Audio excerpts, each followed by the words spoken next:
Bonjour tout le monde! Aujourd'hui, j'avais envie de prendre un petit 2 minutes pour vous parler de deux instruments qu'on utilise couramment dans notre pratique comme infirmière en soins podologiques pour détecter en fait la neuropathie diabétique ou la neuropathie tout court en fait qui va se caractériser par une atteinte nerveuse, souvent au niveau des extrémités, notamment les pieds.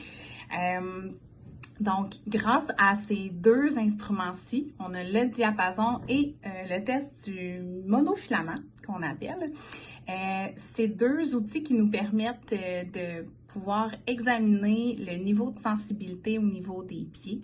Donc, ce sont des tests qu'on va recommander minimalement une fois par année là, chez toute personne qui est diabétique, parce qu'on sait que les diabétiques sont plus sujettes à avoir des atteintes neurologiques. Donc, en faisant ces tests-là, bien que nous ne soyons pas médecins, on n'est pas là pour faire des diagnostics médicaux. Toutefois, en fonction des résultats obtenus à ces tests-là, on est capable de référer aux bons professionnels pour qu'il y ait une prise en charge ou des examens, une investigation un petit peu plus poussée là, si on juge que c'est pertinent.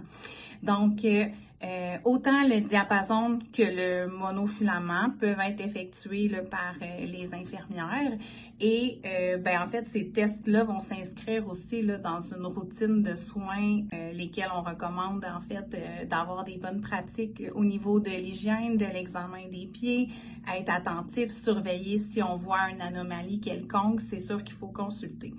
Donc, voilà, pour ces deux petits tests-là, des fois, on se demande ça, à quoi ça sert, qu'est-ce qu'on fait avec ça. Donc, quand on va venir le positionner sur les ongles, on va demander aux gens, est-ce que vous ressentez quelque chose, sentez-vous une sensation, puis selon la durée aussi de la sensation qui est ressentie, nous, ça peut nous indiquer là, si on pense qu'il peut y avoir une atteinte au niveau neurologique ou pas. Et le test du monofilament, en fait, ça ressemble à un petit fil de pêche. Donc, on va venir passer ça sur différents points là, en dessous des pieds et même sur le dessus. Et le résultat qu'on va avoir aussi par rapport à ça va nous démontrer si il y a une suspicion d'atteinte neurologique. Donc voilà, j'espère que ça vous est utile comme information. Donc si jamais vous voyez un professionnel de la santé qui vous propose de faire ces petits tests-là, vous saurez que c'est pour détecter la neuropathie. Donc bonne journée tout le monde, à bientôt!